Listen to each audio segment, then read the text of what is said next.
Numan K. Raja was handed a 25-year prison sentence for manslaughter and attempted murder, with an extra 30 years for the offense of discharging a firearm while perpetrating a felony. Hello, what's the crack? What's the story? Welcome back to the channel.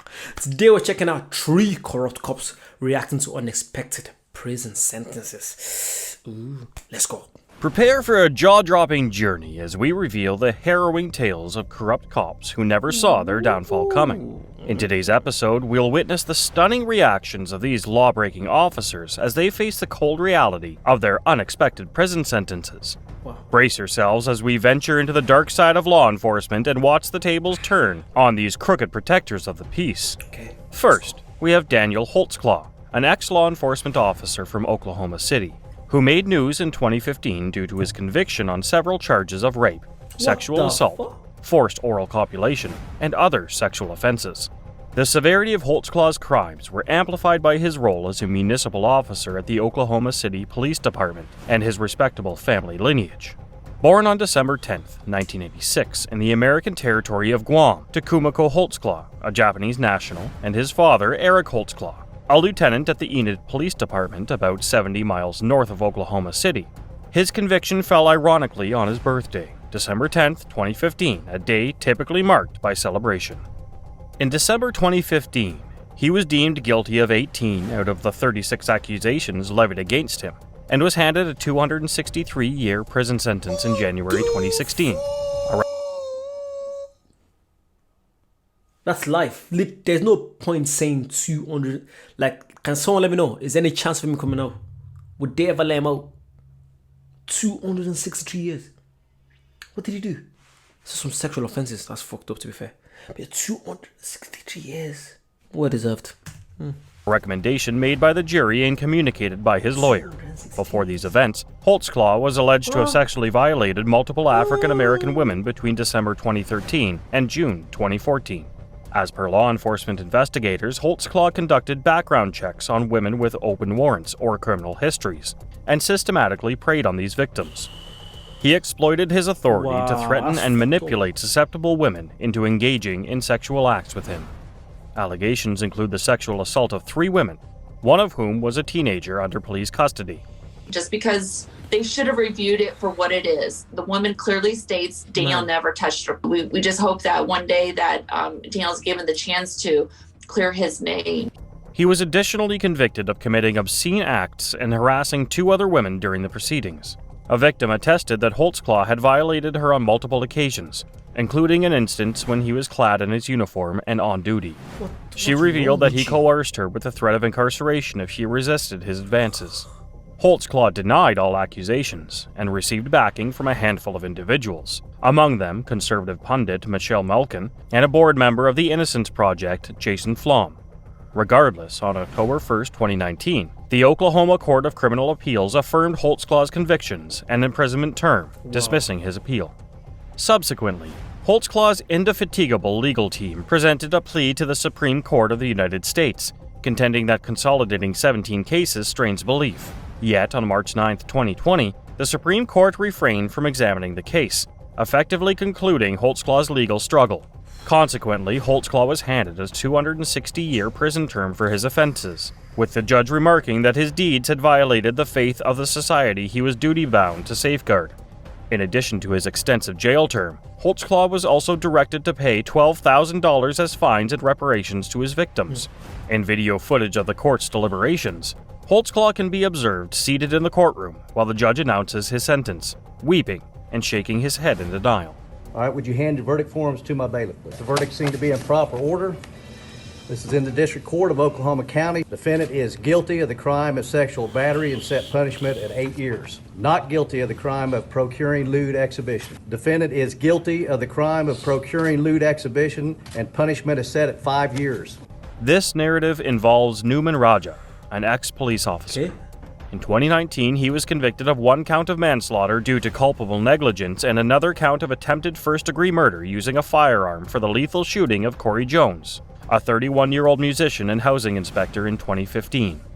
The incident occurred in Florida on August 18, 2015 at around 3:15 a.m., while Jones awaited assistance on the side of a highway after his car experienced a breakdown.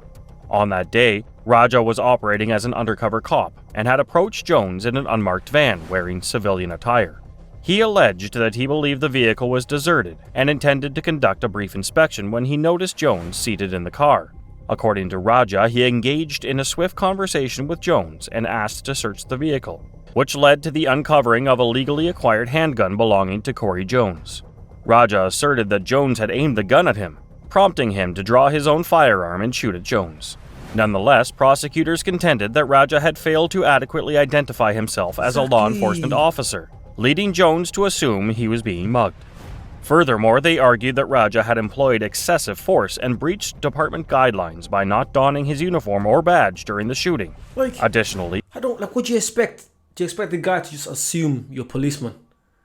How can you just, oh my god, just another life wasted. Let me know what you guys think. Fucking hell.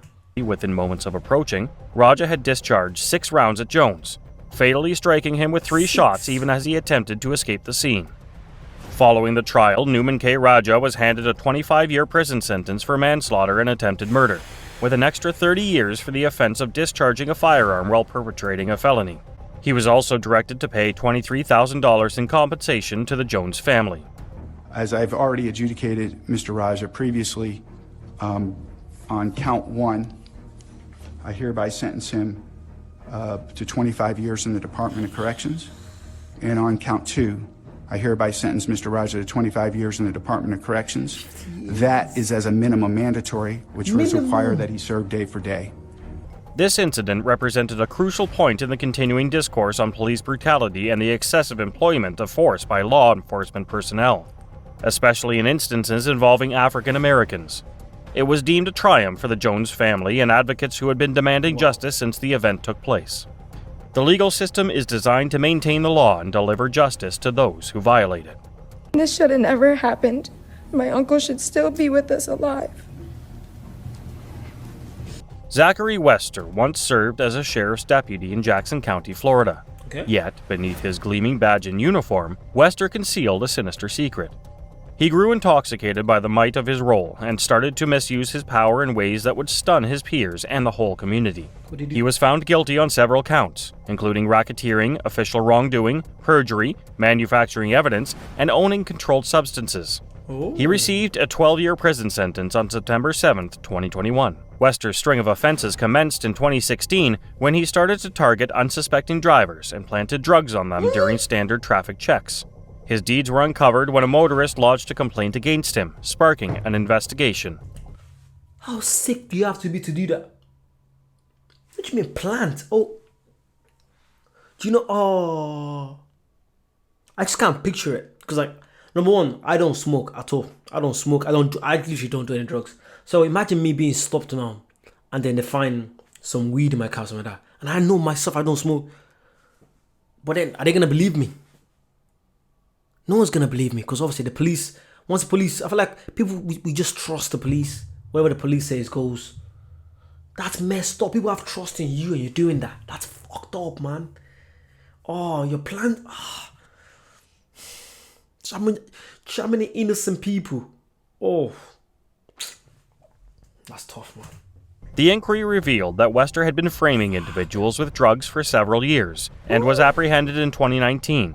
Wester's past compromised a troubled timeline. He was previously dismissed from a distinct law enforcement agency in Florida in 2016 for not meeting agency criteria. Despite this, he managed to secure employment as a deputy in Jackson County.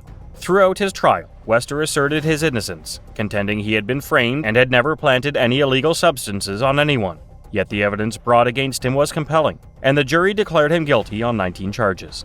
During the trial, a portion of the body cam recordings was erased.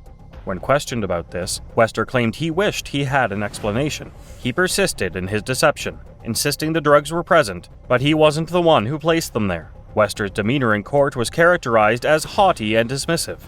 He displayed scant remorse for his deeds and seemed more preoccupied with shielding his image than acknowledging his offenses. Some of the victims of his wrongdoings were in attendance in the courtroom during the trial and sentencing, expressing contentment with the verdict. Besides his 12-year incarceration, Wester was also mandated to pay upwards of $100,000 in penalties. The community of Jackson County and beyond wrestles with the fallout of Wester's offenses, and the quest for justice for the call of accountability persists as the forefront of the battle for an equitable and righteous criminal justice system. Bruv, people are messed up, man. I feel like probably the most shocking one, probably this guy, the first one. So, yeah. Doing all that to all those women, knowing that they know, you know, they're in trouble, they've already got in trouble, there's warrants out for their arrest, they don't want to go back to prison, and you're there using that against them. You're sick, man. But yeah, if you guys enjoyed that for some reason, you know what to do. Like, comment, subscribe. Tell me different stories in the comments I should check out. Check out the vlog channel. I keep telling you guys, I just came back from Santorini with a lovely vlog. Eddie Chi Vlogs, it's in the description below. And I'll see you guys very soon. Bye bye.